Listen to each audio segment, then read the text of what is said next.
Bonsoir et bienvenue dans cette soirée électorale. Donc pour animer cette émission, je serai avec Nicolas Ayas, rédacteur en chef d'ADN. Bonsoir à tous. Donc à ma droite, on retrouve avec Margot Medcourt, Parlement de l'Union Populaire et membre de Nantes en commun. Bonsoir. Ensuite, on aura Valérie Opelt, députée de la Loire-Atlantique pour La République En Marche. Bonsoir. Bonsoir à vous. À gauche, côté Rassemblement National, on aura Gauthier Boucher, qui est élu au Conseil régional des Pays de la Loire. Bonsoir. Et pour finir, on aura William Aucan. Enlève le son. On aura William Aucan, élu au Conseil régional des Pays de la Loire pour l'écologie ensemble, représentant de Nick Jadot, mais non encarté et membre du Conseil politique. Bonsoir. Bonsoir. Nicolas, on va commencer par le premier thème, qui sera la campagne présidentielle. Oui, absolument. Alors c'était une campagne qui était quand même relativement inaudible. En général, la guerre en Ukraine a quand même beaucoup obnubilé les gens. On va commencer par exemple avec vous, Margot Medcourt.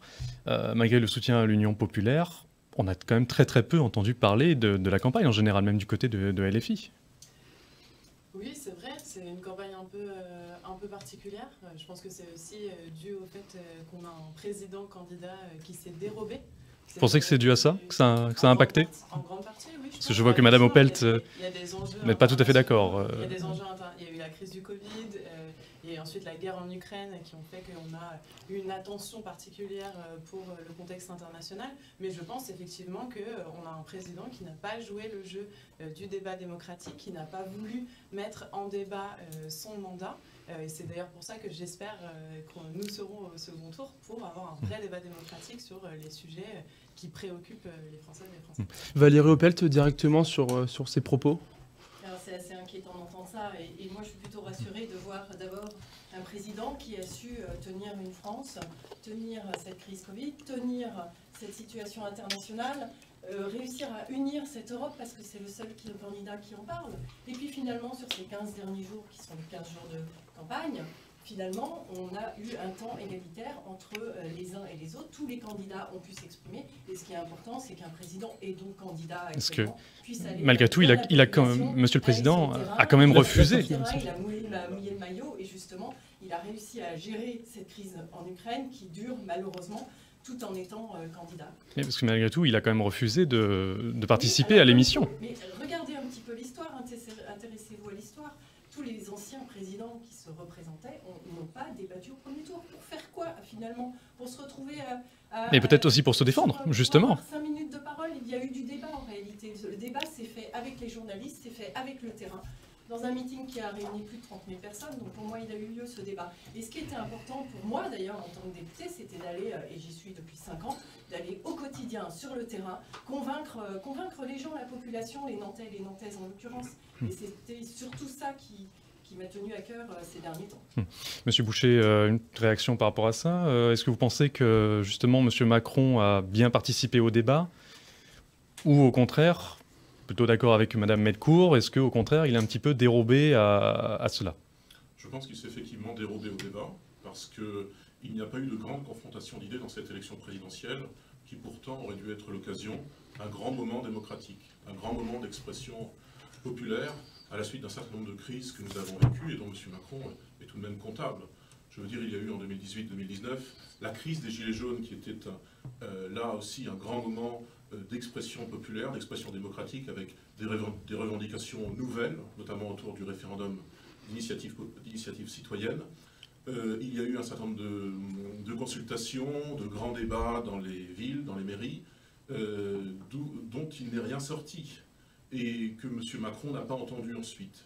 Il se dérobe clairement du débat parce que déjà il n'a pas voulu participer au débat télévisé, et l'argument selon lequel aucun président ne l'a fait, ça équivaudrait tout de même, Mme Opelt, à comparer M. Macron à Charles de Gaulle, à Georges Pompidou. Je ne crois pas que M. Macron ait la même dimension historique que ces personnages. Sans parler de dimension. C'est simpliste. Non, ce n'est pas simpliste. C'est votre image, et je ne peux pas vous entendre dire qu'on n'a rien fait après ce grand débat. En réalité, la crise des Gilets jaunes, c'est une crise qui est profonde, qui date de plus de 30 ans. On récupère effectivement une situation de la France qui était catastrophique. Cette crise des Gilets jaunes a permis en effet de lancer ce grand débat qui justement a permis de mettre en place par exemple la prime Macron, des baisses sur les impôts et d'écouter. Et moi, c'est ce que j'ai vécu aussi, cette crise des Gilets jaunes nous a demandé, nous en tant qu'élus, d'aller encore plus loin et plus près de la population. Peut-être arrivé un petit peu tard. Grand débat peut-être. et convention citoyenne pour le climat. Vous ne pensez pas, Madame Opelt? On va s'écouter, attendez. Attendez. Vous avez demandé notamment de baisser le coût de l'énergie. Les Gilets jaunes ont manifesté pour une essence à 1,50 € le litre. Elle est maintenant à pratiquement 2 €, voire plus de 2 € dans certaines stations. Non, il y a aussi un cas, la guerre en Ukraine. Et la guerre en Ukraine n'explique pas. La guerre en Ukraine. Attendez, on va laisser chacun finir ses phrases, sinon on va pas s'en sortir. Vous n'avez jamais baissé, par exemple, la TICPE, qui était une demande d'un grand nombre de Français. Vous n'avez jamais baissé les taxes sur les carburants. Et vous vous êtes excusé de cela en vous abritant derrière... Madame Opelt, laissez finir, Monsieur Boucher. Vous avez terminé. Madame Opelt, c'est à vous. Oui, Madame Medcourt, allez-y. Oui, parce que d'abord je suis un peu frappée parce que Madame Opelt a dit quand même que Emmanuel Macron avait tenu la France. Mais en fait, on ne tient pas la France. Et c'est bien ça le problème, c'est qu'on a un pouvoir quand même qui s'est exercé ces 5 dernières années qui a été assez autoritaire, qui a effectivement, Emmanuel Macron s'est toujours éclipsé de tous les débats, c'est tous les rassemblements populaires qui n'ont pas été entendus, notamment les Gilets jaunes, avec aussi une répression très importante des manifestations. Et aujourd'hui, et ensuite, donc, il y a quand même un représentant dans cette pièce, une personne qui a participé à la Convention pour le climat, Convention sur le climat sur laquelle s'est assis Emmanuel Macron alors qu'il avait promis qu'il respecterait les propositions de cette convention. Donc c'est quand même une drôle de façon, oui mais il y en a eu 140. Non mais normalement on va y venir. Toutes les propositions devaient être reprises. Donc c'est quand même une étonnante considération de la démocratie. On va laisser parler Monsieur Aucun justement sur cette convention écologique. Oui, mais alors déjà, pourquoi le président s'est dérobé sur ces derniers temps? Le débat démocratique est complètement absent. Enfin, on a un président qui en 2017 voulait tout changer dans les institutions. Au final, il utilise toutes les méthodes des présidents de la Ve République, de fait, pas faire de débat avec nous. De quoi a-t-il peur, en fait, de son bilan peut-être, ou aussi du fait, effectivement, qu'il y a des difficultés à respecter la démocratie. On voit rien que cet après-midi. Sur la plateforme pour savoir où voter, le site était en panne quand même. Enfin, l'État est quand même garant du fait que les élections se passent très bien. Là, des personnes abstentionnistes qui cherchaient à pouvoir aller voter n'ont pas pu trouver. Le site était complètement en panne. Pour ce qui est de la Convention citoyenne, pour ce qui est des responsable, c'est un peu raccourci quand même. Non, c'est l'État. C'est l'État. Le président sortant est encore, à ce titre, garant de cette institution et que, du fait que ça marche bien. Et quand même, à ce titre-là, avec des abstentions records, de supprimer la possibilité aux jeunes ou aux primo-votants d'y aller, c'est compliqué. Et pour ce qui est de la démocratie... Ce n'est peut-être pas la seule raison de l'abstention, par contre, Monsieur Aucun. Poursuivre, Non, c'est pas l'abstention, on ressort aussi quand même de 2 ans de tunnel assez compliqués. Je pense qu'il y a une difficulté aussi à retourner un petit peu aux affaires. On reprofite du printemps, on profite aussi de sortie d'un contexte sanitaire difficile, mais ce n'était pas vraiment la raison. Il y a aussi la difficulté que le débat démocratique n'a pas du tout fonctionné. La participation, pour nous, en tout cas comme écologistes, 3% du temps de parole dédié au climat, alors que nous en faisons un axe central d'action de notre programme, c'est quand même compliqué, ça confisque le débat, on ne peut pas tout parler. On n'a pas parlé de tout, dans cette... Qu'est-ce qu'il a manqué, selon vous, ce débat, justement? Il a manqué le fait de pouvoir déposer son bilan aussi en fin de mandat. Il me semble que c'est important pour toutes les Françaises et les Français de se faire une idée sur qu'est-ce qu'Emmanuel Macron a fait. Beaucoup de gens et peu de gens s'intéressent malheureusement à la politique, c'est de plus en plus le cas. Moi, c'était le cas avant qu'on vienne me chercher à la Convention citoyenne, d'éteindre la radio, d'éteindre la télé, puisque en fait, on a pour l'instant des représentants politiques qui n'assurent absolument pas leur fonction de manière proche des citoyens, de manière à faire les choses avec eux. L'abstention, elle s'explique aussi qu'on a besoin aussi de changer de représentants politiques. D'accord, merci. Madame Opelt, sur les propos qu'il a tenus par rapport au bilan de Emmanuel Macron, est-ce que vous êtes d'accord avec tous ces propos? Alors le bilan, on est allé l'expliquer à la population. C'est surtout cette action que même moi, en tant qu'élu, j'ai pu faire, mais depuis des mois. C'est pas nouveau. C'est le bilan. Il ne s'explique pas forcément sur les plateaux télé uniquement. c'est pareil, la presse en général n'est pas tant lue que ça, c'est à peu près 10% de la population qui lit la presse. Donc finalement, le bilan, il se fait sur le terrain, sur les marchés, auprès des gens, en porte-à-porte même actuellement, et c'est ce bilan qui a été effectivement expliqué au maximum et durant tout le mandat, parce qu'un bilan, c'est pas juste en fin de mandat, ça démarre à partir du moment où on met en place des choses. La taxe d'habitation qui a été réduite, par exemple, le dédoublement des classes scolaires, ça s'est vu au début du mandat, on en a parlé très vite et on en a effectivement parlé assez régulièrement. Donc c'est pas juste les 15 derniers jours qu'on présente un bilan, ça démarre vraiment à partir du moment où on agit, donc c'était à partir du début du mandat, évidemment. Mais ce qu'il y a quand même cette reproche du président, comme quoi il est quand même trop distant. Donc de ce côté, peut-être de se dire... Alors trop distant, excusez-moi, mais alors pendant le grand débat, il est allé juste... là, il a quand même eu le surnom Jupiter. Auprès des populations, auprès des élus, pour justement échanger avec la population. C'est ce qu'il a fait d'ailleurs ces derniers temps en tant que candidat. Donc j'ai du mal à entendre... Mais il a quand même eu le surnom Jupiter. Bon, c'est quand même pas rien pour un président, quand même. Oui, non, il l'a pas choisi, bien sûr. Mais quand même, c'est pas anodin, je veux dire.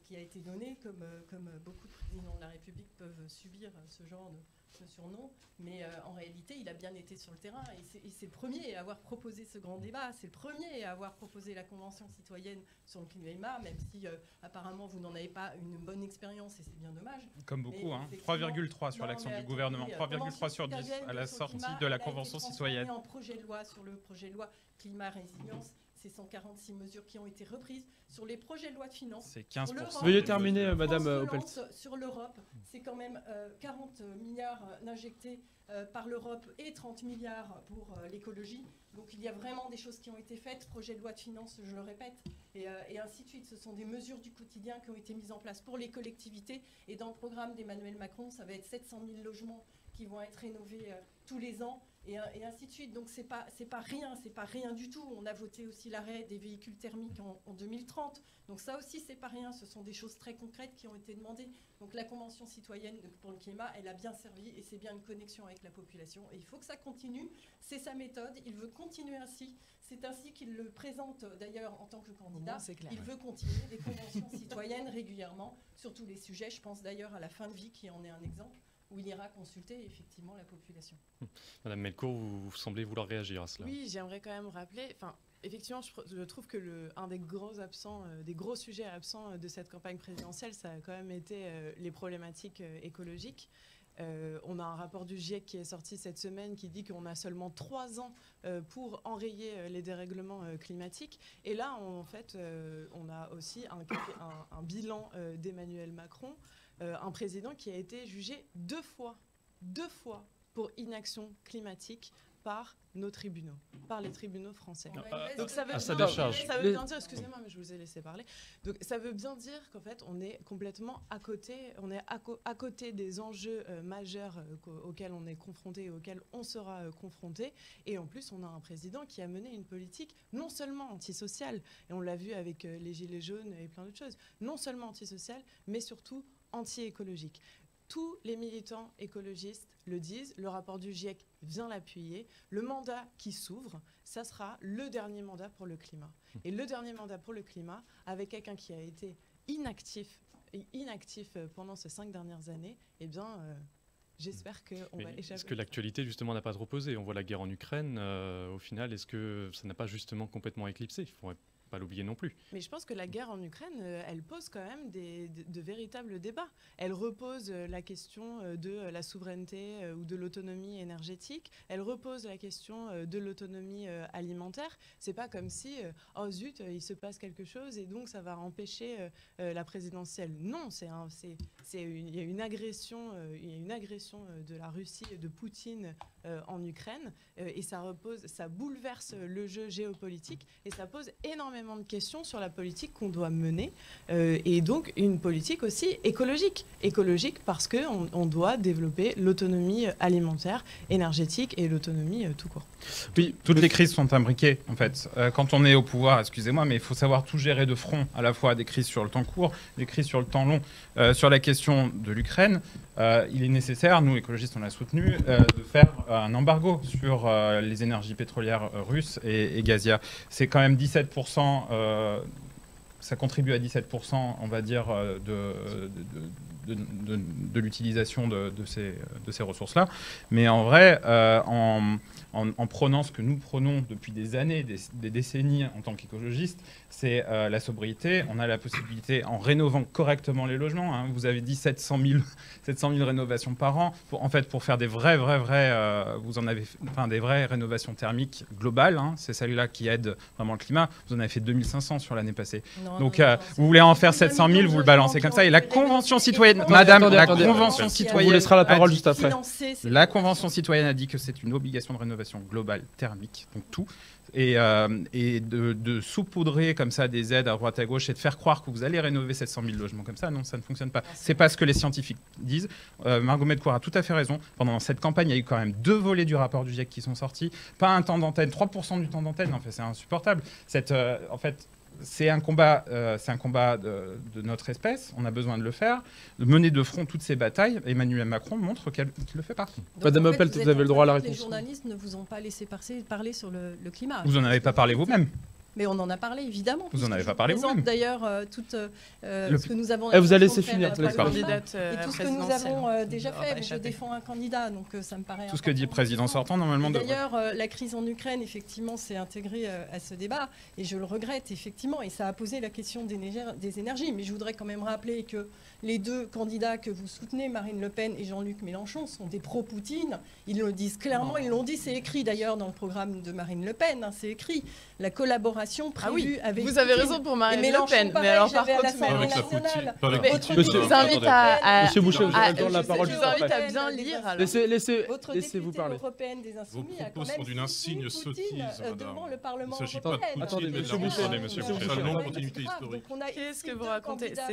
Dire des contre-vérités pareilles, c'est grave. C'est pas digne d'une députée. Poutine et toute cette stratégie, effectivement, des extrêmes. C'est malheureusement le constat. Monsieur Boucher, vous vouliez réagir là-dessus? Madame, vous êtes l'extrême centre au pouvoir dans ce pays depuis 10 ans. Quant à Poutine, il ne s'agit pas de Poutine. Vous savez bien que les États n'ont pas d'amis. C'est dans votre programme. Il y a marqué M. Poutine dans notre programme. Oui, bien sûr. Alors, concernant votre position sur la Russie en général, Monsieur Boucher, est-ce que vous assumez justement cette position? Nous ne parlons pas de Poutine dans notre programme, pas plus que nous ne parlons d'aucun autre chef d'État. C'est bien écrit. Sur notre profession de foi, il est écrit Poutine. Sur votre programme, je ne crois même pas qu'il y ait le mot Russie sur notre profession de foi. Bien sûr que si, même en photo d'ailleurs avec M. Poutine. Et parce que nous rencontrons Poutine, comme nous rencontrons d'autres chefs d'État étrangers, vous avez vous-même accueilli Poutine, enfin vous-même, pas vous naturellement Madame Opelt, mais M. Macron, au château de Versailles, 1 mois après son élection. Mais on ne revendique pas effectivement de travailler dans le futur avec Poutine, contrairement à vous. Mais nous travaillons avec l'État russe dans sa longue continuité historique, Madame Opelt. Il ne s'agit pas particulièrement de Poutine ou de M. Medvedev ou je ne sais qui. Nous sommes historiquement alliés de la Russie pour des raisons géostratégiques qui sans doute vous échappent, mais nous sommes alliés historiquement de la Russie, comme nous travaillons par ailleurs avec les États-Unis, parce que nous aspirons à un monde multipolaire, qui effectivement peut-être n'est pas votre monde, parce que vous êtes toujours dans ce logiciel occidentaliste, à ne pas considérer le monde pour ce qu'il est, et à encore se sentir, peut-être vous sentez-vous, Madame Opelt, encore en pleine guerre froide. Mais le monde a évolué significativement. Mais la Russie est en partie européenne, c'est une grande puissance eurasiatique, c'est une des grandes puissances de demain, avec notamment la Chine et l'Inde, au même titre que nous dialoguons avec la Chine et l'Inde, nous dialoguons avec la Russie, sans nous préoccuper des dirigeants, sans même nous préoccuper de la forme du régime. Nous dialoguons avec l'ensemble des grands acteurs de ce monde. Nous ne sommes pas, comme vous, à appliquer une stratégie manichéenne qui consiste à considérer certains comme des méchants et certains comme des gentils. Alors, parce que cette approche, l'agression est claire de la Russie. Pourtant, il y a clairement, effectivement, une agression d'un État souverain qui est l'Ukraine. Ça, c'est certain. Mais cela ne nous empêche pas, encore une fois, de ne pas insulter l'avenir et d'ailleurs de dialoguer avec l'Ukraine comme nous dialoguons. Pensez qu'il ne faut pas couper le contact. Bien sûr que non. Bien sûr que non. Nous dialoguons avec M. Zelensky à l'heure actuelle, comme nous dialoguons avec M. Poutine. C'est aussi simple que cela. Madame Medcourt, vous vouliez réagir il y a quelques minutes sur ces propos. Mais si l'on vous écoute, Madame Opelt, il est malheureux sans doute que l'Union soviétique ait écrasé le nazisme, c'est-à-dire la Russie stalinienne ait écrasé le nazisme il y a 80 ans, puisqu'il ne fallait pas dialoguer avec M. Staline. On n'est pas dans la même situation, monsieur Boucher. C'est pourtant la Russie. Oui, mais c'était quand même l'Union soviétique, on n'était pas sur le même État. On était sur un État totalitaire, mais la Russie, encore une fois, dans sa longue continuité historique, quels que soient ses régimes, quels que soient ses chefs d'État, est historiquement un allié de la France. Historiquement. Très bien, on va passer à l'abstention. Madame Medcourt voulait juste dire deux mots rapidement avant de passer à l'abstention. Il y a peu de doute sur les proximités idéologiques entre une Marine Le Pen et un... Jean-Luc Mélenchon l'a été aussi. Pas par ailleurs de nous des pro-russes. Auparavant, il avait quand même eu des propos. Non, attendez. Pas un soutien directement, je ne dis pas un soutien directement, Madame Medcourt, mais il a eu quand même idéologique entre Mélenchon. Mais il a eu quand même des propos Poutine. en faveur de Vladimir Poutine en parallèle. soutien historique de l'opposition démocrate et de gauche à Poutine, historiquement. Alors, il ne l'a pas toujours été directement. Si, il l'a toujours été. Là, oui, il l'a été, Mélenchon, effectivement, mais pas tout de suite. Il a toujours été sur une position non alignée. Il n'a jamais été un pro-Poutine. C'est une absurdité de dire ça. C'est une sorte de confusionnisme politique total, puisque Jean-Luc Mélenchon est un allié des opposants de Poutine. C'est évident. Et comment est-ce qu'il pourrait se retrouver avec le programme qu'il porte et la vision du monde qu'il porte? Comment est-ce qu'il pourrait se retrouver des accointances idéologiques avec Poutine? C'est un non-sens politique. Et par ailleurs, Jean-Luc Mélenchon, depuis le premier jour, à partir du 24 février, a toujours dit très nettement que c'était bien une agression de Vladimir Poutine envers l'Ukraine. Il n'y a absolument aucune ambiguïté là-dessus. On sait que certains aiment beaucoup faire comme si de tout confondre. Mais le régime de Poutine est là depuis longtemps. Il n'a pas toujours été directement opposé à Vladimir Poutine. Quand l'opposant Boris Nemtsov a été assassiné, il a été sympathique. Il y a effectivement la Russie et Vladimir Poutine. C'est deux choses différentes. La position stratégique d'un Jean-Luc Mélenchon, c'est de dire nous sommes non alignés. Non alignés, ça ne veut pas dire qu'on est neutre politiquement, mais ça veut dire qu'on ne veut pas juste avoir une politique atlantiste et être dans le sillage des États-Unis, mais avoir une voix propre, avoir notre propre voix et du coup pouvoir condamner aussi Vladimir Poutine quand il envahit l'Ukraine. Merci Madame Medcourt, on va directement passer à l'abstention avant que quelques personnes s'en aillent parce que ils ont d'autres choses à faire. Madame Opelt, concernant l'abstention, on semble se rapprocher de celle de 2002 qui était à près de 27%. Comment l'expliquez-vous ? Oui, effectivement, on se rapproche a priori de 2002. Je crois qu'on était 27%, un peu plus. Un peu plus. Moins déjà. Un peu plus de 27% déjà, oui. 2017, oui. Même. En 2017, on était à 19% environ. Oui, environ 20%. Oui, 20%. Les prévisions étaient autour de 30%. Et là, on arrive à 26%, je crois, au dernier à peu près, oui. Ouais. Ce qui est déjà moins catastrophique que ce que prévoyait. C'est déjà assez grave quand même. C'est une amélioration. Ce qui est rassurant déjà, c'est que c'est déjà meilleur que pour les régionales, départementales et même municipales. Donc il y a quand même un réveil, mais c'est évidemment, ça ne va pas assez loin et ça pose question, effectivement. Après, vous ne pouvez pas non plus comparer les élections départementales et régionales avec les présidentielles qui ont quand même... On parle du chef de l'État, comme ça. Ouais, c'est ça.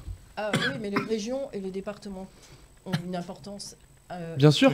Enfin, ça, je ne peux pas laisser dire ça, parce que les régions et les départements, les régions s'occupent des sujets de mobilité, par exemple, départements pour l'aspect social. Donc l'État ne fait jamais rien seul. D'ailleurs, à chaque fois que l'État soutient un projet, souvent vous trouvez une collectivité, région, département qui est là. Donc pour moi, c'est tout aussi important de se déplacer pour un président. Oui, l'importance est là, mais on est quand même dans une échelle différente. On parle quand même du président de la République pour 5 ans, même si départemental et régional c'est pareil, mais ça regroupe vraiment toute la France, alors que les élections régionales et départementales, ça représente une plus petite part de la population. C'est toute la population qui se déplace. Historiquement, on a quand même plus voté que pour les présidentielles que pour les... C'est vrai qu'il y a une dégradation de la démocratie. Le Covid a fait beaucoup de mal, et la situation actuelle... de l'Ukraine continue aussi à poser question. Donc, mais je sens quand même que la jeunesse s'est bougée malgré tout. Moi, j'ai fait le tour des bureaux de vote et c'est globalement ce que l'on me rapportait, que les jeunes se sont bougés. Et ça, c'est plutôt rassurant. Notamment avec les réseaux sociaux où il y avait beaucoup de partis des jeunes avec Macron, avec chaque jeune. Et je pense que ça a pu aider les jeunes à se sentir mieux dans la politique parce que des fois, il y a un petit décalage avec juste les candidats de la République et les jeunes qui ne se sentent pas toujours... proche d'eux, entre guillemets. Ouais, c'est ça, exactement. Après, on concerné. a une jeunesse qui se bouge, hein, clairement. Nous, on a beaucoup de jeunes. Il y en a ici avec moi aujourd'hui qui m'accompagnent, qui se bougent, qui sont présents sur le terrain et qui ont envie quand même de donner du temps, de l'engagement. Mais on voit que l'engagement a été abîmé ces derniers temps. On retrouve le même phénomène d'ailleurs dans les associations. Hein. Ils ont beaucoup de mal à recruter des bénévoles. Bon, j'attends de voir ce que ça va donner en fin de journée sur l'abstention, mais c'est pas aussi catastrophique que ce que nous avions imaginé à l'origine. Monsieur Aucan, justement, l'abstention, est-ce qu'elle vous inquiète? Elle est forcément très très inquiétante. Enfin, il y a un vrai paradoxe pour nous écologistes. Hein. Il y a une urgence d'agir. Il y a une urgence aussi d'adhésion. Hein. Je l'ai vu à la Convention citoyenne. Le fait aussi de comprendre les causes du réchauffement climatique vous permet aussi de soulever des montagnes. À l'heure actuelle, c'est pas le cas. Hein. Quand vous posez les questions, vous savez ce qu'est le réchauffement climatique. Tout le monde lève la main. Quand vous posez la question, vous savez d'où ça vient. Personne ne le sait. Et il y a aussi le fait. Enfin, je pense. Moi, je suis conseiller régional. On voit. On l'a vu en tractage. Hein, il y a une hystérisation autour du vote présidentiel et le président, hyper-président de ce mandat l'a montré aussi. Hein, il y a la question que voilà, les gens se réveillent pour les présidentielles, mais aussi, comme j'expliquais tout à l'heure, la fonction elle est abîmée. Donc comment vous voulez aller voter quand vous avez des représentants politiques qui confisquent le débat, qui confisquent la démocratie? Moi j'ai vu, moi il a vraiment fallu, je suis l'un des rares 150 à avoir continué à vouloir défendre nos mesures intactes. Puisqu'après, vous baissez les bras, vous pouvez que baisser les bras quand vous entendez des citoyens qui sont venus chercher et puis après pour s'asseoir sur leurs travaux.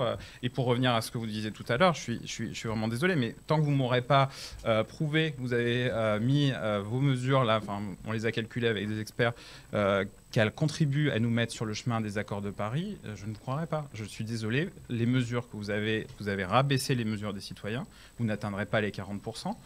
Sachant que l'Union européenne nous adjoint à faire 55%, le mandat qui va arriver va être nécessaire. Vous l'avez rappelé Margot Metcourt tout à l'heure.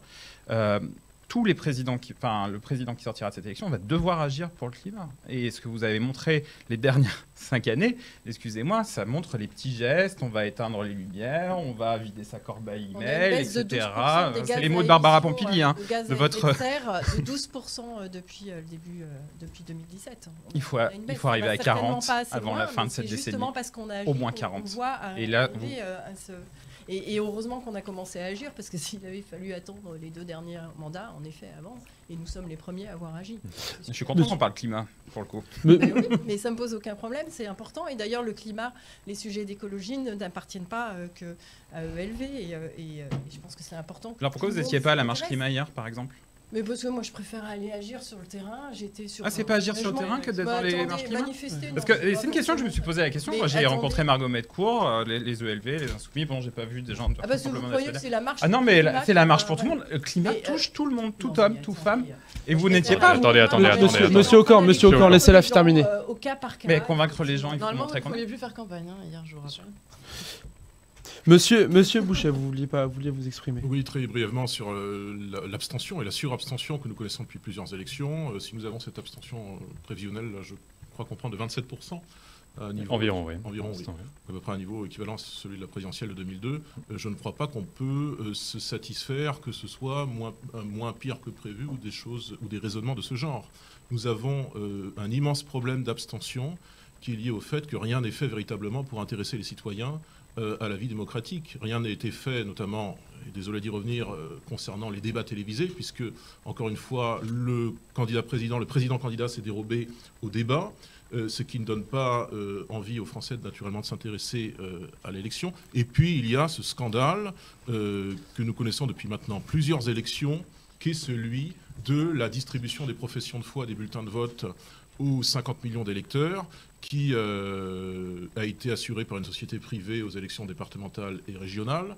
Et on n'a pas vu le problème véritablement s'améliorer avec l'élection présidentielle. Je crois que 30 ou 35% des Français n'ont jamais rien reçu dans leur boîte aux lettres.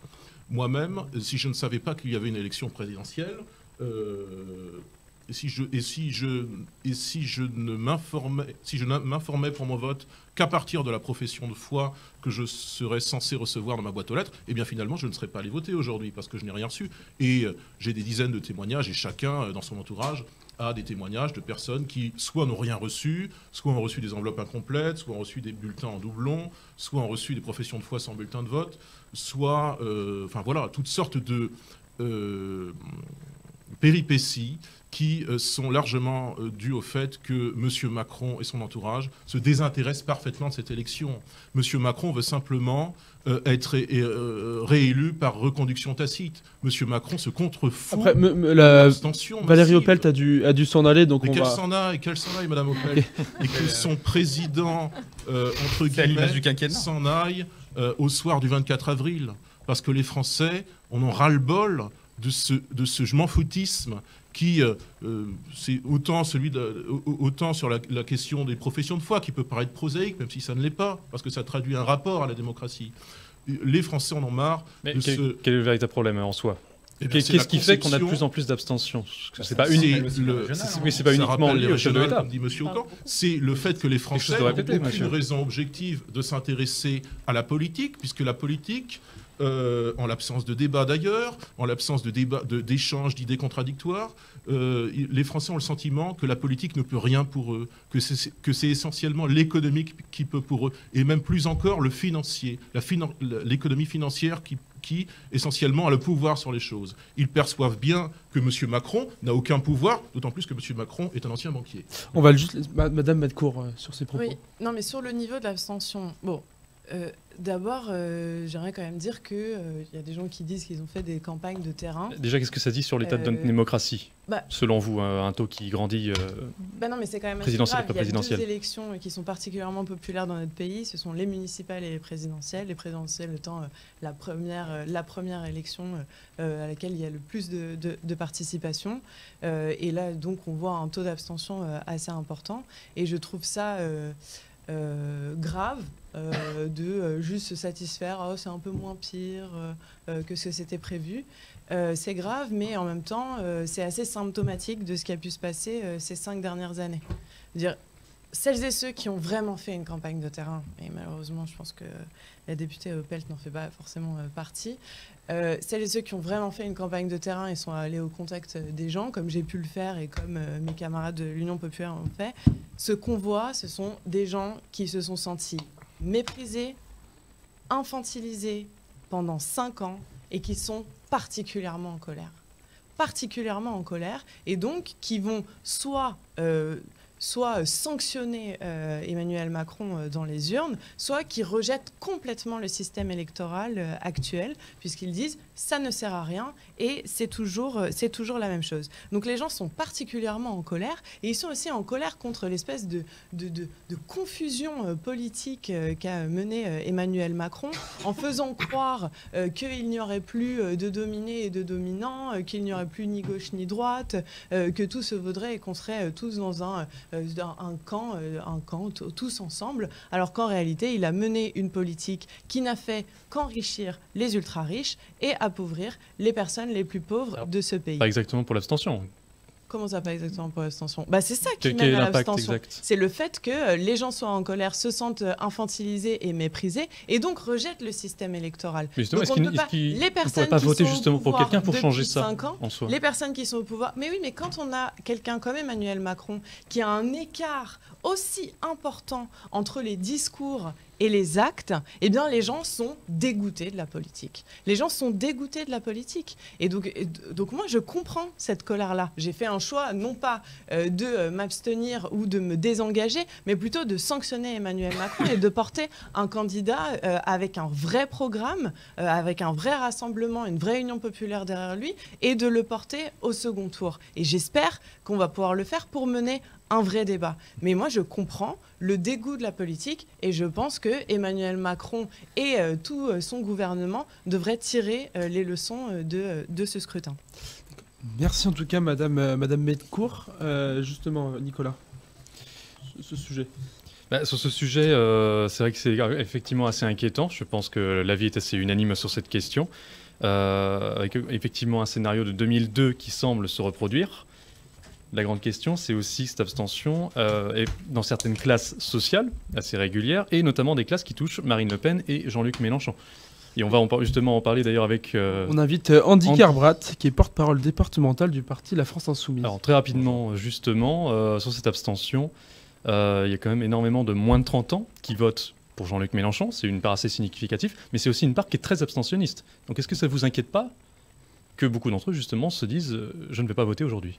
C'est le risque clair et net. On l'a vu en 2017, l'électorat de Jean-Luc Mélenchon était particulièrement jeune, particulièrement fort chez les jeunes, à peu près un tiers de l'électorat, à peu près. Dans les trentaines, oui. Dans les 30%, oui. Tout à l'heure, j'ai rencontré quelqu'un qui me disait que rien n'était fait pour intéresser les jeunes à la politique, sauf Jean-Luc Mélenchon. Nous avons mené une campagne sur tous les fronts, que ce soit dans les quartiers populaires avec le porte-à-porte, comme ça a été dit tout à l'heure, mais aussi sur les réseaux sociaux qui sont occupés par les jeunes. Nous avons fait toute une campagne, comme vous le savez, sur Twitch, qui est la plateforme préférée des moins de 20 ans. Est-ce que vous pensez que ça aura un réel impact sur leur vote? Il faut aller chercher les gens où ils se trouvent. C'est la seule méthode. Il faut aller chercher les gens en CTU, il faut aller chercher les gens sur les plateformes qu'ils utilisent pour les réengager en politique. C'est tout le combat qu'on essaye de mener, nous, à l'Union populaire. Maintenant, nous allons voir ce qu'il se passe ce soir, et moi, j'espère vraiment qu'il y ait une forte mobilisation des jeunes. Aujourd'hui, on a vu énormément de jeunes dans les queues pour aller voter. J'espère que ça se traduira parce que ce sont eux qui ont la clé du changement. Très bien, merci Nicolas. À la régie, on m'a toujours pas dit si on avait un envoyé spécial, le Victor Pérez. Est-ce qu'il est présent, Victor? Alors, le voici. Nicolas. Justement, notre envoyé spécial, donc Victor Pérez, qui est devant un bureau de vote, d'ailleurs. Je ne sais pas s'il peut nous entendre maintenant. En tout cas, en attendant, est-ce que, concernant cette campagne avec Jean-Luc Mélenchon, est-ce que vous êtes sûr qu'il n'y a pas eu que des accros? On en parlait justement avec Margot Moudbeck, qui justement nous disait qu'il n'y avait eu aucun réel accro. Concernant la guerre en Ukraine, ça n'a pas eu d'impact. Je me dois quand même de revenir là-dessus. Il n'a pas toujours été entièrement contre Vladimir Poutine auparavant. Il a toujours été entièrement contre Vladimir Poutine. Nous avons toujours soutenu en Russie des opposants. Alors même bien avant, je ne parle pas que au niveau de la guerre, mais parce que ça fait quand même 20 ans qu'il est là. À peu près 20 ans, nous soutenions et nous soutenons nos camarades russes qui ont été en prison. On peut penser à Monsieur Odalstov, qui était en prison pour activisme politique au sein du Front de gauche russe et qui a été en prison. Et quand nous sommes allés en Russie, quand Jean-Luc Mélenchon est allé en Russie, il n'a pas rencontré d'officiel de Monsieur Poutine, il est allé voir Monsieur Odalstov en prison. Monsieur Odalstov a trahi avec le Front de gauche russe en soutenant la guerre patriotique, nationaliste de Poutine. Nous avons pris acte du fait qu'il avait rompu avec notre ligne pacifiste et nous avons soutenu la seule personne du Front de gauche russe qui a s'est désolidarisé, M. Alexis Sakhnine. Quand on choisit de soutenir des opposants à un régime, on ne peut pas dire qu'on est partisan de ce régime. Je crois que M. Boucher, vous n'étiez pas tout à fait d'accord avec ça. Je crois justement avec cette réaction. Si, je suis assez d'accord avec mon contradicteur, parce que je crois que c'est factuel. En ce qui concerne les alliances politiques de M. Mélenchon, que j'observe que je regarde en tant qu'observateur extérieur. Je riais un peu parce que finalement, quand les alliances politiques de M. Mélenchon ne conviennent plus parce qu'elles soutiennent ou elles ne soutiennent pas, là en l'occurrence, elles soutiennent la participation de la Russie à ce conflit, que moi je ne soutiens pas personnellement, mon contradicteur indique que finalement ce n'est plus l'allié de M. Mélenchon et que M. Mélenchon doit changer d'allié. Voilà, je ne faisais que les gens qui trahissent, remarquer ça. Les gens qui font une rupture claire avec leur engagement passé pacifiste ne sont plus des alliés de la France. Et qu'on sent la rupture avec le capitalisme, celui-là. Votre position, Marine Le Pen, en tant que chef d'État, quand elle allait voir Poutine et vos anciens financements, on peut en reparler si vous le souhaitez. Mais ce n'est pas M. Poutine qui nous finance. Non, c'était une banque russe proche d'un oligarque soutenant M. Poutine. D'ailleurs, sur les sanctions face aux oligarques, on en reparle. Et naturellement... Vous êtes assez faible là-dessus, monsieur. Sanctionnerez-vous réellement les oligarques si monsieur Mélenchon... Laissez-vous terminer. J'aimerais voir cela. Et naturellement, ce prêt, qui est un prêt de quelques millions d'euros, nous le remboursons rubis sur l'ongle, monsieur. Il ne s'agit pas, ne croyez pas que c'est un financement occulte ou je ne sais quoi. Il y a quand même un rappel de la banque russe pour financer. Un rappel de la banque russe pour être remboursé? Oui. Bah, c'est bien normal. Écoutez, une banque nous prête de l'argent, on le rembourse l'argent. Et encore une fois, ça n'est ni un prêt, enfin si c'est un prêt, mais ça n'est pas un don. Ça n'est pas un don occulte ou je ne sais quoi. Votre allié politique en Europe, M. Orban... Mais encore une fois, monsieur, alors vous n'étiez pas là au début de l'émission, mais j'ai rappelé cette phrase qui est que les États n'ont pas d'amis, monsieur. Ils n'ont que des alliés, éventuellement des ennemis, mais ils n'ont pas d'amis, les États. Voilà. Donc nous ne sommes pas amis en avec M. tant Orban. qu'allié, vous soutenez la politique de M. Orban de continuer son rapprochement Mais avec nous ne la Russie. regardons pas sa politique intérieure, monsieur. Non, là je vous parle de sa politique Au même extérieure. titre que M. Orban n'a pas regardé notre politique intérieure si demain Marine Le Pen est présidente de la République. Oui, mais ma Mais question nous c'est sur la politique nous ne extérieure. soutenons pas non plus tous ces choix de politique extérieure. Nous regardons pragmatiquement au cas par cas, encore une fois, en considérant le monde pour ce qu'il est, c'est-à-dire sorti du paradigme occidental. Un monde multipolaire avec différents équilibres de puissance, dont la Russie fait partie, monsieur. Alors, monsieur Aucan, pour la position de Yannick Jadot, vous avez été quand même très fermement contre justement la Russie de Vladimir Poutine. Oui, on a été les premiers à appeler à aider, à soutenir la défense des Ukrainiens. Et ça, on ne le regrette pas. On est aussi pratiquement les seuls à demander vraiment l'embargo sur les énergies pétrolières et gazifères. On est aussi à demander, enfin vraiment des moyens de se défendre. Enfin, il me semble la position de Yannick Jadot, elle a été assez ferme sur tout ça, et c'était plutôt bienvenu.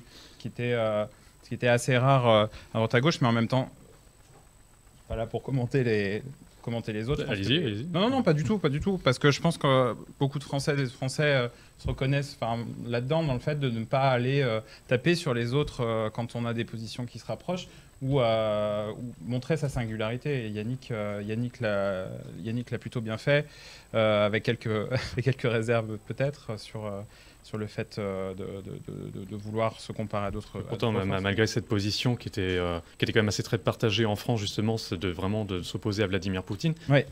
Mais en fait, campagne n'a pas vraiment décollé. Ouais, la campagne, la pour parler de sa campagne campagne. Et puis aussi, Yannick Jadot a appelé vraiment à Total, à Auchan de sortir, d'arrêter d'investir. On ne peut pas, à un moment donné, continuer à soutenir. Est-ce que vous pensez qu'il n'a pas été assez audible, justement, dans ses positions contre la Russie ? C'était compliqué. Ça a pu jouer dans sa campagne. Effectivement, c'était compliqué de pouvoir, en tant qu'écologiste, parler dans cette campagne, du fait du peu de temps consacré à nos combats d'écologistes, mais aussi le fait que le président, en fait, il faut aussi comprendre, et ce que Valérie Opelt n'a pas compris tout à l'heure, c'est que le président sortant a une parole qui est très scrutée par les journalistes, et les gens vont aller directement. Le président Macron n'a pas parlé de climat pendant cette campagne, n'a pas parlé d'écologie pendant cette campagne. Alors comment ce débat-là peut exister sans en avoir parlé ?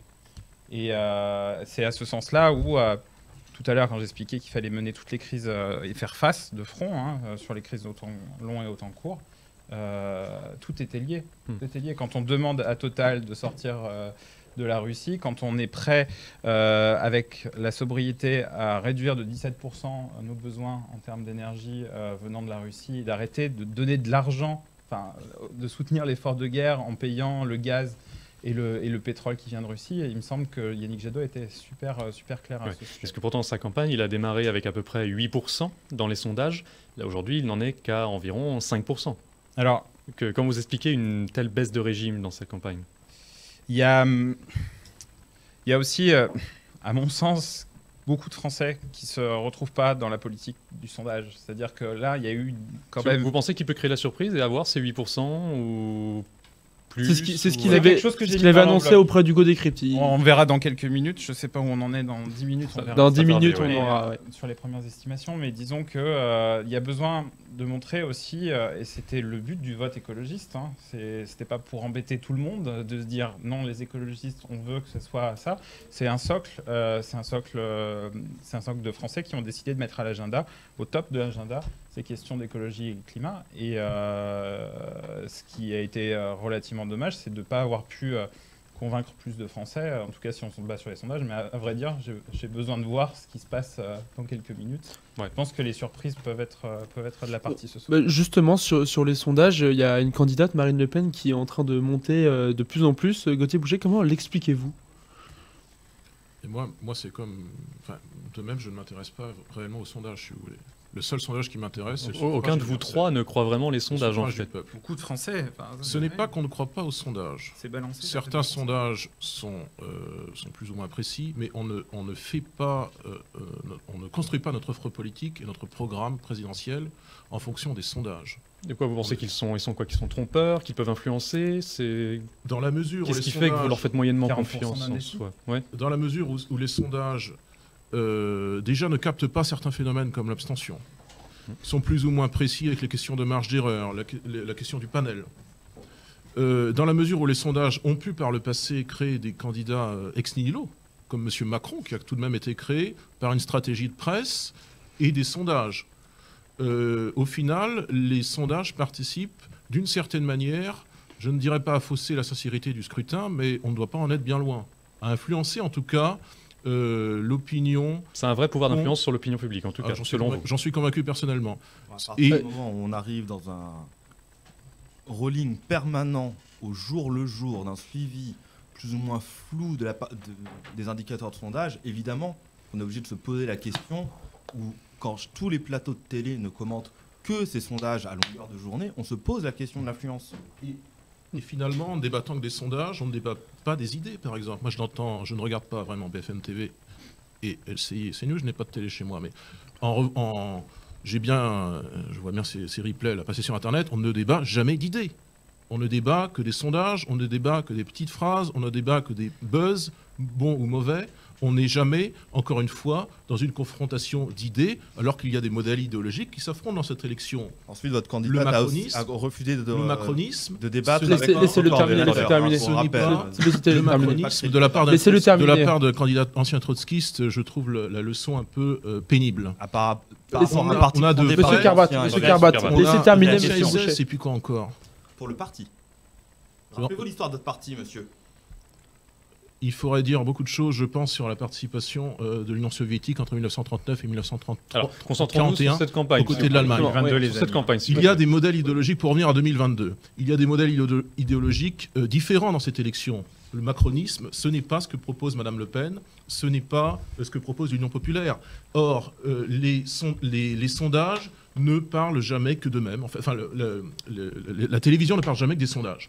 Et les sondages se gargarisent d'eux-mêmes avec ce phénomène, effectivement, du rolling quotidien le soir qui accrédite des dynamiques qui sont parfois assez factices. Encore une fois, le seul sondage, c'est le suffrage universel. Lorsque les sondages sont mauvais, cela ne nous, en tant que nous, partisans de Marine Le Pen, cela ne nous accable pas. Lorsque les sondages sont bons, nous ne nous sentons pas, comment dirais-je, on continue pour autant à faire campagne, si vous voulez. On ne se sent pas comme en apesanteur. On est assez indifférent aux sondages. Encore une fois, le seul sondage qui vaille, c'est le suffrage du peuple. 11 millions de votes à la dernière élection présidentielle. Et nous espérons, bien sûr, non seulement une qualification au second tour, et puis le 24 avril, la victoire. Monsieur, quand vous vouliez réagir là-dessus. Oui, il y a aussi une certaine difficulté. Enfin, quand on écoute les médias le matin, même des fois, certaines matinales, j'écoute plus, puisqu'il y a une difficulté. Enfin, vous êtes étudiant en journalisme et je vous regarde avec beaucoup d'espoir en espérant que vous saurez faire la part des choses et être. Il y a aussi le fait par impression, de se retrouver projeté dans les questions des journalistes qui sont très très très difficiles. Enfin, moi, je me rappelle Mais c'est le des but interviews, de l'exercice en soi, monsieur Ocan. Oui, c'est pas le but de. C'est pas le but de casser, Oui, mais le mais but quand quand on même prend, de lever le débat. Quand on prend la matinale de France Inter, par exemple, je fais la difficulté que les Français peuvent aussi s'approprier cette agressivité par rapport aux questions qui sont posées. On peut poser des questions de fond et on peut avoir du débat de fond sans avoir besoin d'être méga agressif. Et aussi, il a manqué vraiment dans cette élection la possibilité aux citoyens, au-delà du vote, de s'exprimer. Et peu de forces politiques l'ont proposé pendant cette campagne. Nous, les écologistes, on est allé chercher 30 abstentionnistes qui ne votaient plus, qui n'ouvraient plus les journaux, pour venir avec nous rédiger le programme. C'est la mission qui m'avait été confiée. Et ça, pour en parler, personne n'en a parlé. Personne n'en a parlé, alors que c'est justement la volonté de refaire société, de mettre les gens autour de la table et de discuter. Et c'est extrêmement problématique. Et la campagne de Aïe Jadot, on a essayé énormément. Je rejoins là-dessus Andy, c'est vrai, il faut être là où ça se passe. Ça se passe sur les réseaux sociaux pour les plus jeunes, mais ça se passe aussi en cœur de ville. Yannick Jadot a fait une grande tournée des possibles où, par des petits meetings, c'était pas l'idée aussi d'en mettre plein la vue, par des petits meetings sur des places publiques à des heures de passage. Le fait d'être là, de montrer qu'on a envie de discuter avec les Françaises et les Français, de faire de la campagne de terrain et pas de la fausse campagne de terrain en distribuant des tracts. C'est le but de parler ensemble. Et ça, dans cette campagne, ça a manqué. Justement, sur les influences qu'on peut avoir sur les sondages, il y a eu le mot, enfin l'expression, le vote utile qui est revenu de nombreuses fois, notamment pour la gauche, avec l'union de la gauche qui était possible, qui a été envisagée notamment par la France Insoumise. Est-ce que vous pensez, Monsieur Kerbrat, que ce vote utile et cette influence sur les sondages peut favoriser à Jean-Luc Mélenchon? Nous, on refute le terme de vote utile. Il n'y a pas de vote inutile. Toute personne vote pour ses idées, pour ce qu'il croit et ce qu'il pense, même quand on est très opposé, Monsieur Bouchet. Maintenant, ce qu'on a porté, c'est une proposition politique radicale de transformation du pays, par la 6ème République, par la bifurcation écologique via la planification et ainsi de suite. On a proposé des choix, des chemins. Maintenant, à voir si les Français vont le prendre dans les quelques minutes qui nous séparent. La question centrale qui était posée, c'était face au duel Macron-Le Pen, est-ce qu'on se résigne à perdre encore 5 ans pour le climat, 5 ans pour la justice sociale, 5 ans pour nos institutions qui sont dépérissantes, parce que c'est aussi un symbole que montre l'abstention. Nous, on a proposé ce chemin et on a dit qu'il était efficace. Et nous avons tendu la main, nous avons dit, au second tour, nous tendrons la main à nos partenaires de la gauche, écologistes, communistes. On tendra la main. Et est-ce que vous pensez que ça a vraiment marché, cette main tendue? Parce qu'il y a déjà eu quand même l'appel du pied envers Fabien Roussel, il a refusé. Tout à fait. Donc on voit bien qu'une potentielle alliance des gauches a peut-être du mal à prendre place pour le moment. C'était la ligne que tenait Fabien Roussel à son congrès et le Parti communiste a fait son choix. On n'a pas, comme j'ai dit, il n'y a pas de vote utile, il n'y a pas de décision inutile. Maintenant, nous, on a fait aussi une forme de rassemblement via l'Union populaire et son Parlement. Nous avons accueilli des personnes d'associations comme Aurélie Trouvé, ancienne secrétaire d'Attaque, des autres forces politiques qui nous ont rejoints.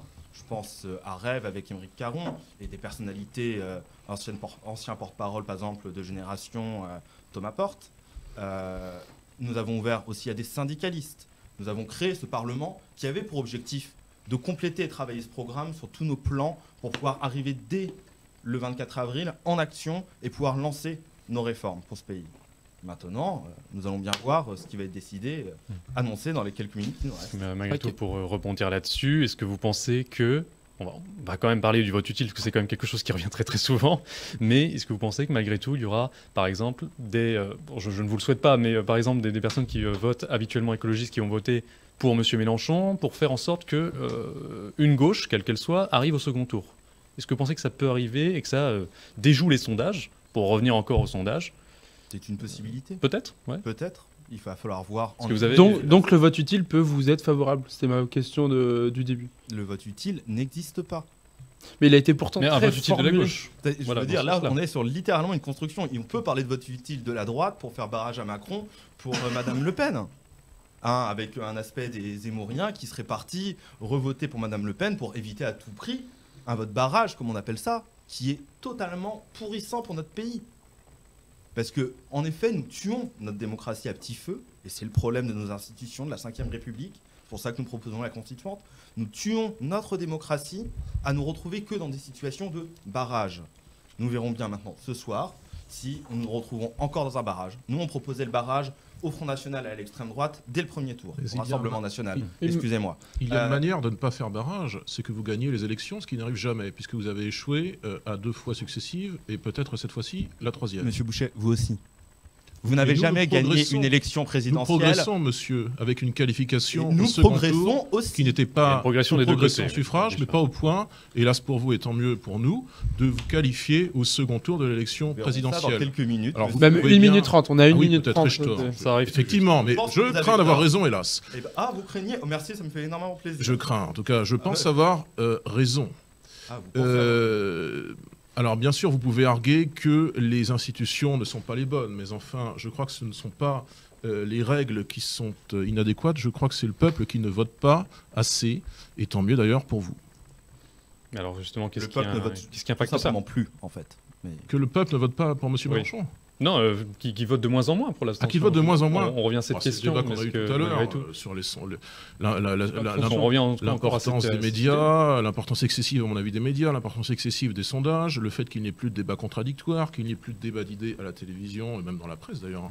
Madame Maupel disait tout à l'heure que je ne sais pas ce qu'elle a dit comme sottise sur la presse, mais la presse quotidienne régionale est de facto pratiquement aux ordres de M. Macron maintenant. Quand M. Macron va annoncer sa candidature... Ouest France a refusé de... Nous sommes à 30 secondes des résultats, on va devoir commencer à abréger. De West France. Mais quand M. Macron va annoncer sa candidature à l'élection présidentielle, au dernier moment bien sûr, 24 heures avant l'échéance, parce qu'il se croit encore une fois reconduit, qui est autorisé. Il l'annonce, oui, il a le droit de le faire dans la presse quotidienne régionale, mais ça traduit tout de même un rapport assez distancé vis-à-vis de la vie démocratique telle que beaucoup de Français le conçoivent. 10 secondes, les 5, résultats vont arriver 4, d'ici très peu de temps. 3, 2, 1... Et c'est Emmanuel Macron qui est au premier tour, qui passe au second tour face à Marine Le Pen. D'après les premières estimations. Exactement, avec 28,6% contre 24,4% pour le Rassemblement national. On n'a pas encore les résultats pour la France Insoumise et l'Europe Écologie Les Verts. Donc on se dirige vers un débat en tout cas entre Emmanuel Macron et Marine Le Pen, une sorte de remake. Ah, on a tout de suite les résultats. Jean-Luc Mélenchon, 3e avec 20,2%. 4e, Éric Zemmour avec 6,8%. Yannick Jadot, 5e avec 4,6%. Et Valérie Pécresse, 6e avec 4,6% également. C'est déjà une surprise. Il y a déjà des surprises qui se démarquent avec notamment... Donc après 7e, Jean Lassalle, 3,2%, très proche de Valérie Pécresse. Fabien Roussel, 2,5%. Anne Hidalgo, 1,9%, tout comme Nicolas Dupont-Aignan. Et pour boucler, Philippe Poutou, 0,7%. Et Nathalie Arthaud, 0,6%. Des résultats quand même assez... étonnant, on a notamment une égalité entre l'Europe Écologie Les Verts et les Républicains, si je ne dis pas de bêtises, à 4,6%. Ouais, c'est ça. On est à peu près dans les estimations pour ce qui est d'Europe Écologie Les Verts, William Aucan. Petite déception peut-être, même si ce sont que les premières estimations. Et de ce qu'on a pu voir, on voit que Jean-Luc Mélenchon, avec plus de 20%, a sûrement eu, justement, on parlait du vote utile, a peut-être eu les voix de la gauche, et notamment ceux de l'Europe Écologie Les Verts. Parce qu'on ne les attendait pas à 20%, la France Insoumise, Monsieur Carbadge notamment. On n'attendait pas forcément la France Insoumise à plus de 20% à la fin du premier tour, ou peut-être que je me trompe. Dans les sondages, les derniers sondages en tout cas qu'on a eu, justement, si on se réfère encore on se réfère au sondage. Là, je pense qu'on n'a plus besoin de se référer au sondage pour tout. Ouais, là, on peut directement. On va encore évidemment avoir les résultats de bureau qui vont arriver, évidemment. Moi, ce que je veux dire, c'est qu'en effet, nous vivons le remake de 2017 et nous venons de perdre 5 ans sur le combat social, le combat écologique. Mais alors justement, est-ce que les services potentiellement dans 5 ans vont se retrouver cassés, que ça soit la candidate de l'extrême droite, parce qu'ils n'ont jamais fait preuve. Nous ne sommes pas l'extrême droite. Pendant les 5 ans, vous êtes l'extrême droite. Nous ne sommes pas l'extrême droite. Vous m'avez traité mon candidat de trotskiste tout à l'heure. J'ai le droit de dire que vous êtes l'extrême droite. Il était membre de l'OCI, monsieur. Oui, et vous avez été... On ne va pas refaire le débat, monsieur Bouchet. Il était trotskiste.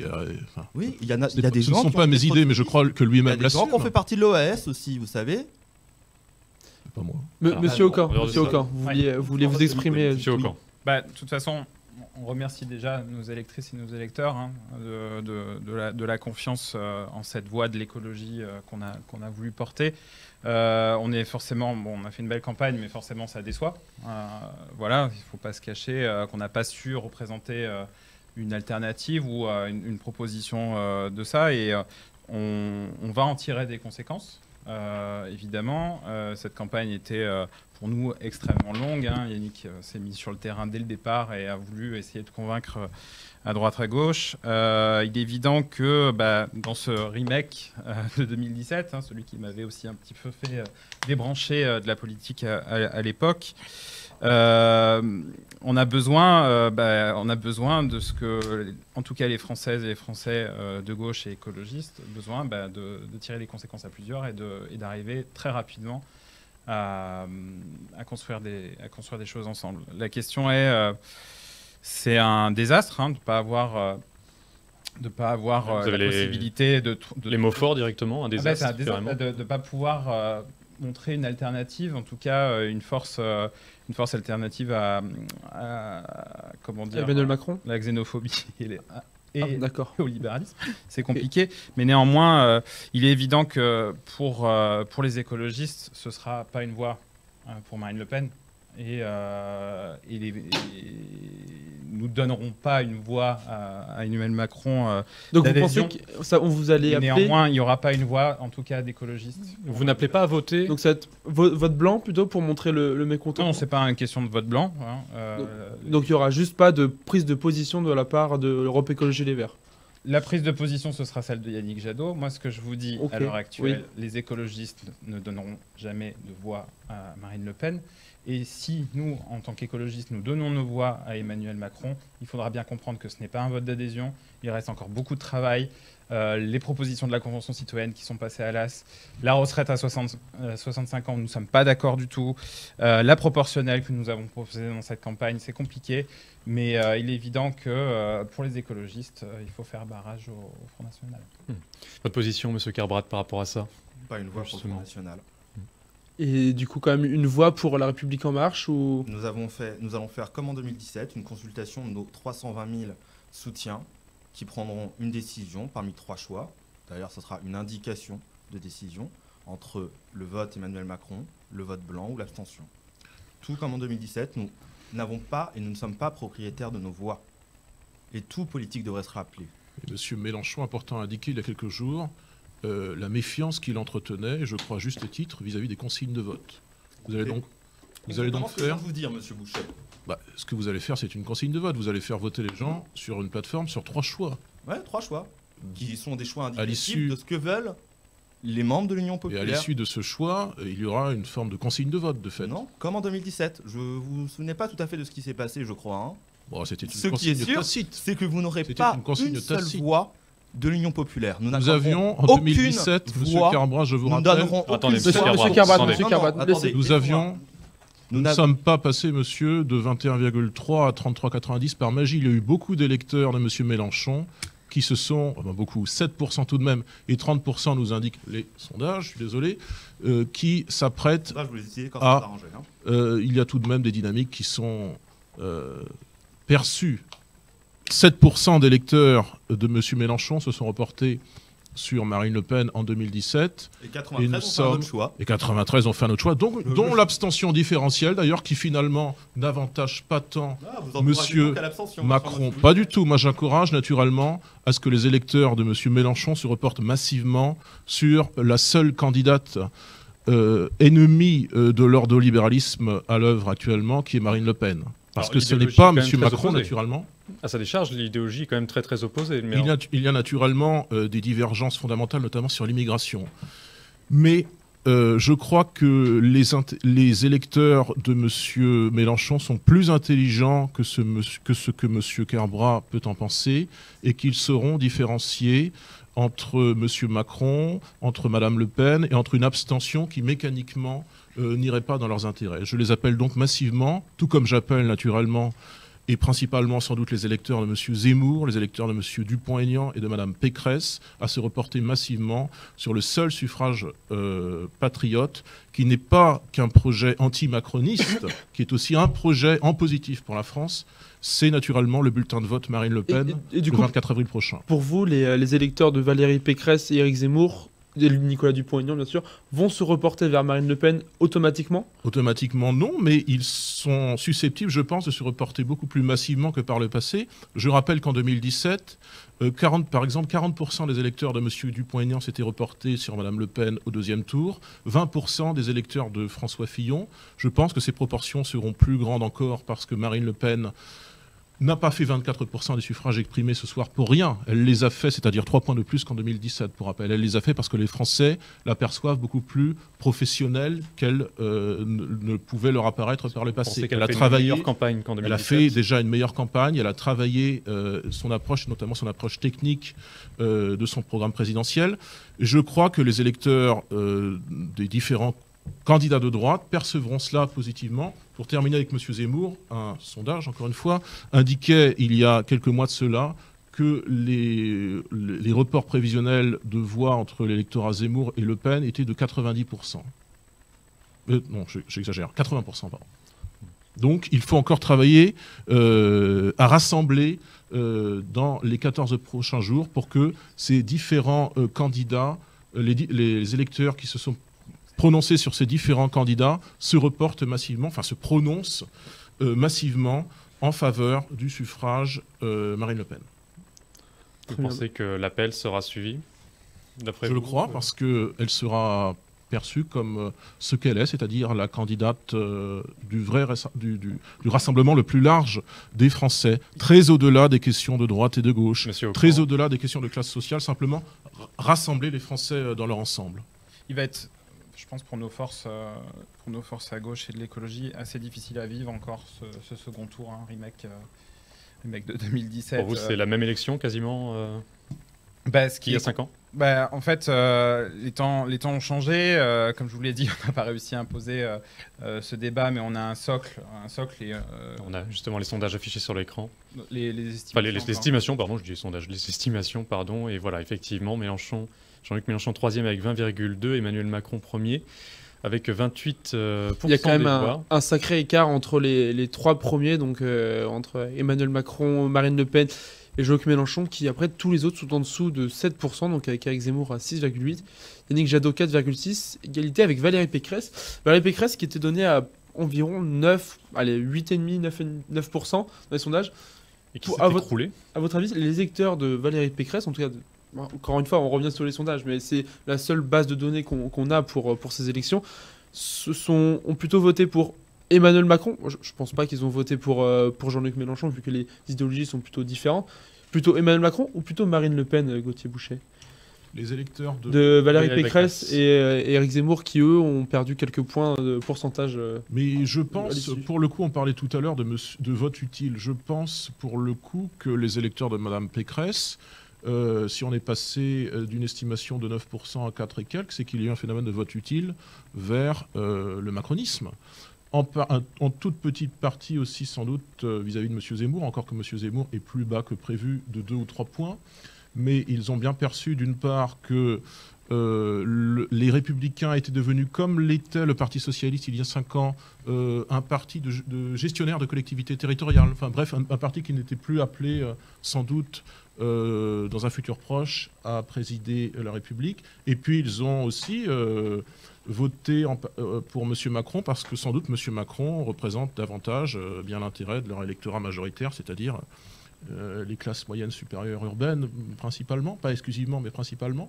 Je pense qu'il y a eu pour Mme Pécresse un phénomène de vote utile, tout comme il y a eu d'ailleurs pour Marine Le Pen sans doute.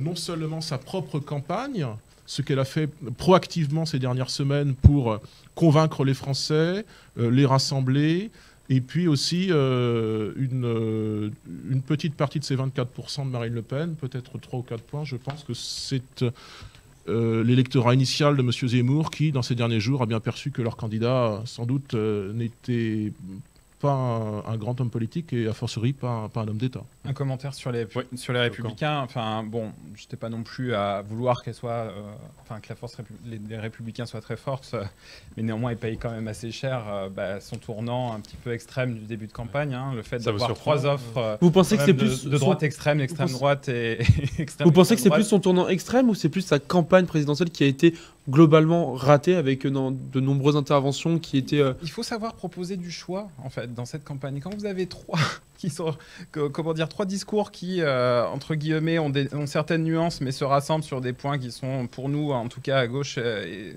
pour les écologistes, complètement hors de notre... Et pour vous, à gauche, il n'y a pas différents partis qui ont des points qui se ressemblent. Par exemple, entre la France Insoumise et l'Europe Écologie Les Verts, vous avez quand même beaucoup de points qui se ressemblent, et pour autant, vous n'êtes pas unis.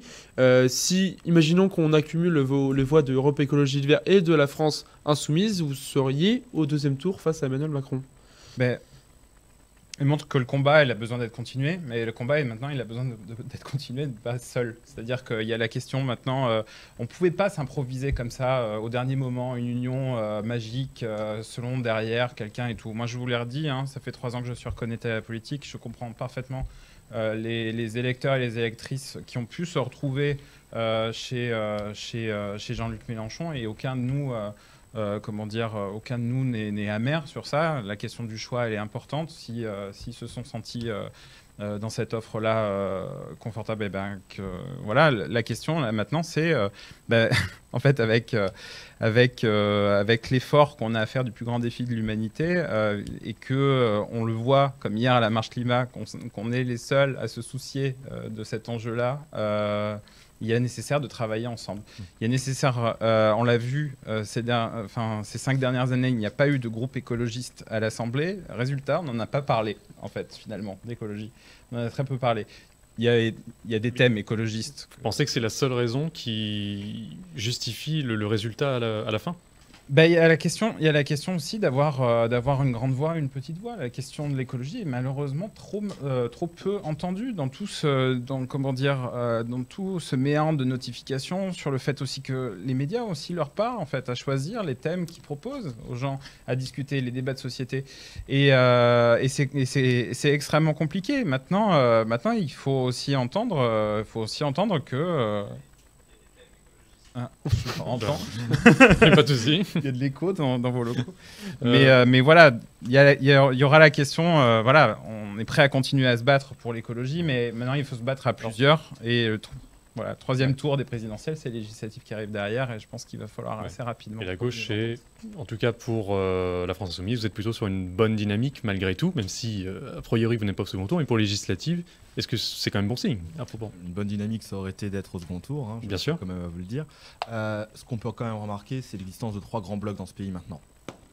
Pour vous, c'est maintenant ces 3 forces un bloc politique majeur, bourgeois, comme appellent certains chercheurs, et un bloc progressiste humaniste. Là, en effet, il y a une étape de construction à faire. Et pour être franc, je le dis là, hein, ce soir, nous invitons toutes et tous à se rassembler à Place Royale, car nous allons rentrer dans 50 buts. Face à la Macronie ou à la Le Pen.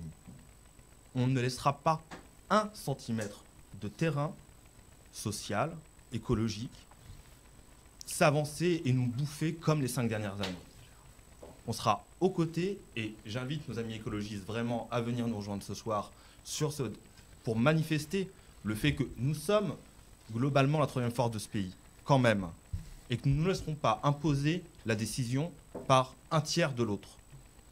Donc c'est très important, il existe 3 blocs dans ce pays. Maintenant, c'est tout un champ à construire, et dès les législatives prochaines, en effet. La France Insoumise, l'Union Populaire, prendra sa part. J'ai entendu William Aucan aujourd'hui aussi en parler rapidement sur le 3e tour. Nous ne laisserons pas faire soit une majorité pour Madame Le Pen, soit une majorité de Playmobil encore pour Emmanuel Macron.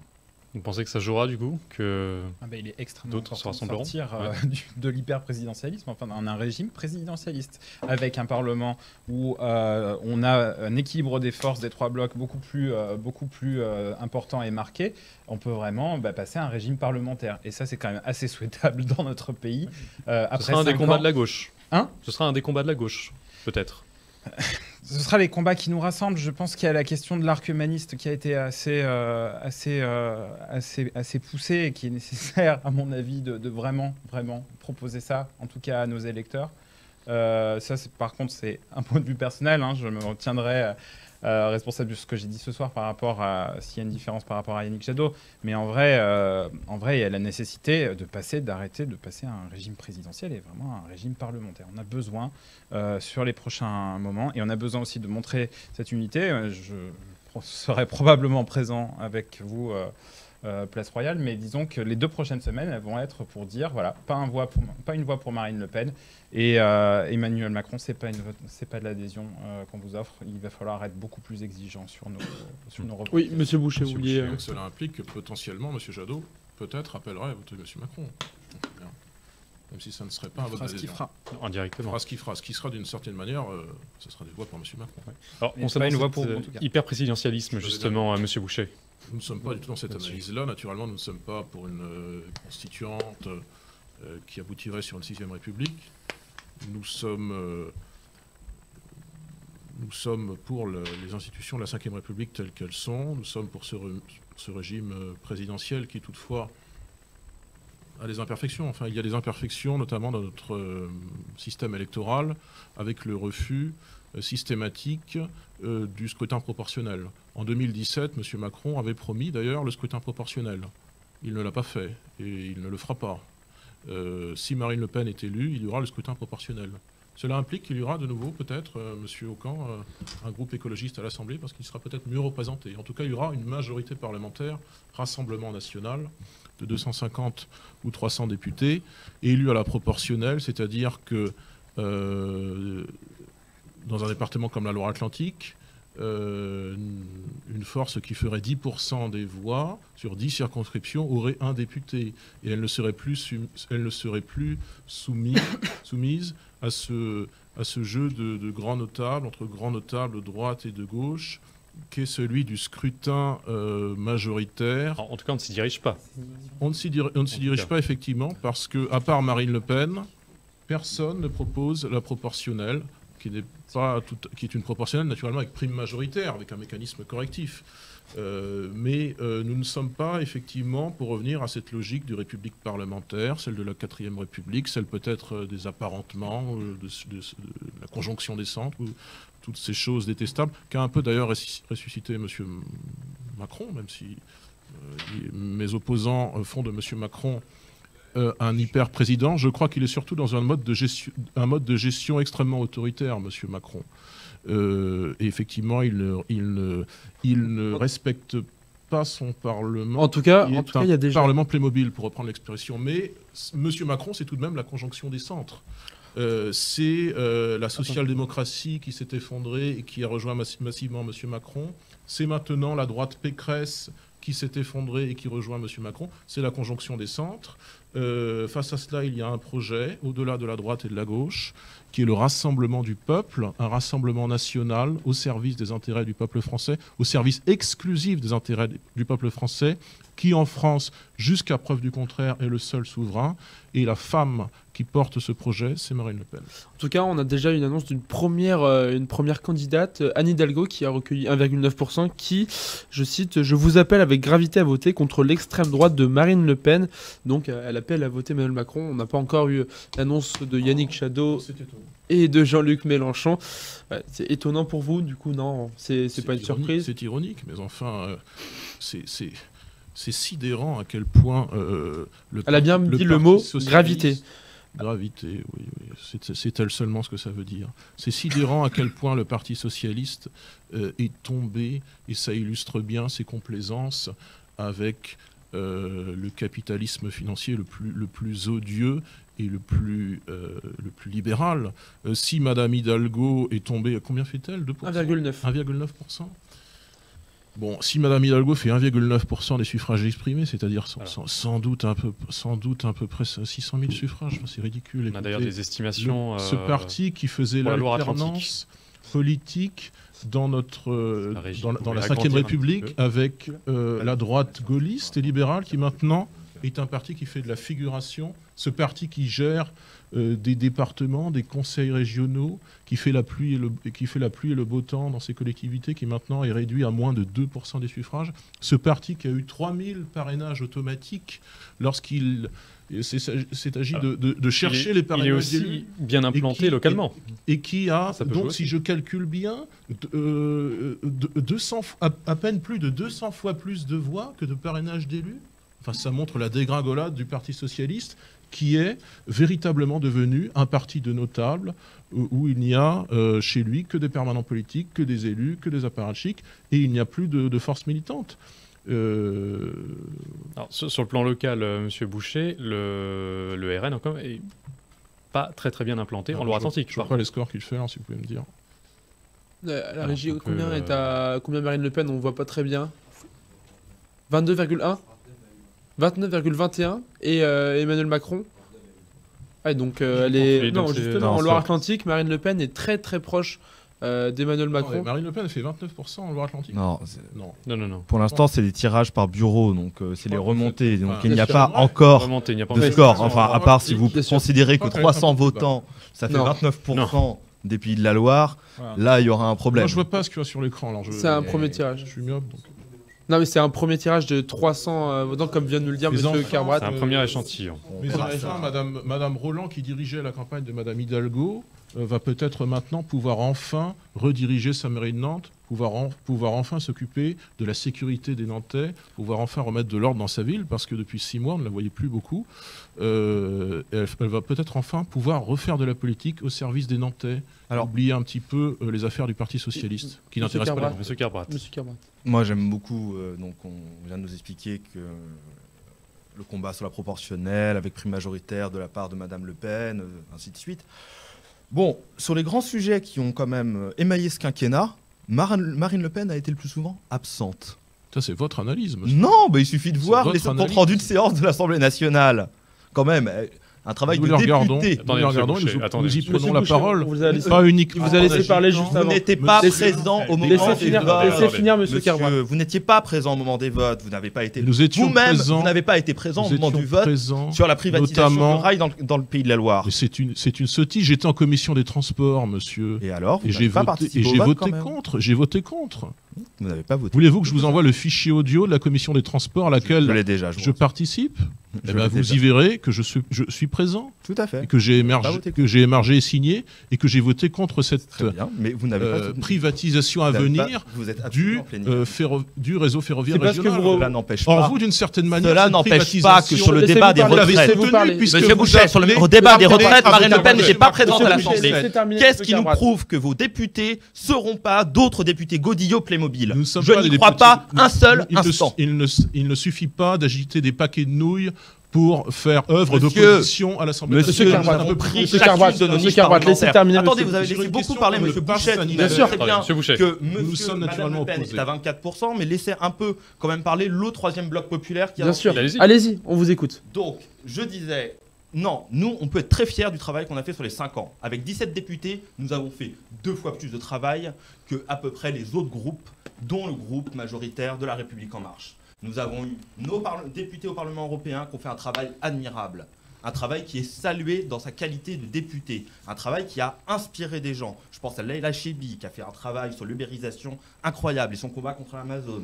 Je pense à Adrien Quatennens qui a quand même été une des révélations de ce quinquennat en tant que personnalité politique. Je pense à Caroline Fiat, parce que sur la santé, Madame Le Pen n'était pas présente à l'Assemblée nationale. Caroline Fiat, aide-soignante. Monsieur Boucher, laissez terminer, monsieur Kerbrat. Caroline Fiat, aide-soignante, qui a porté des combats contre la casse de l'hôpital public à l'Assemblée nationale.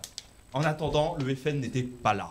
Ça, c'est la réalité. Il suffit, et j'invite tous les Françaises et Françaises à regarder.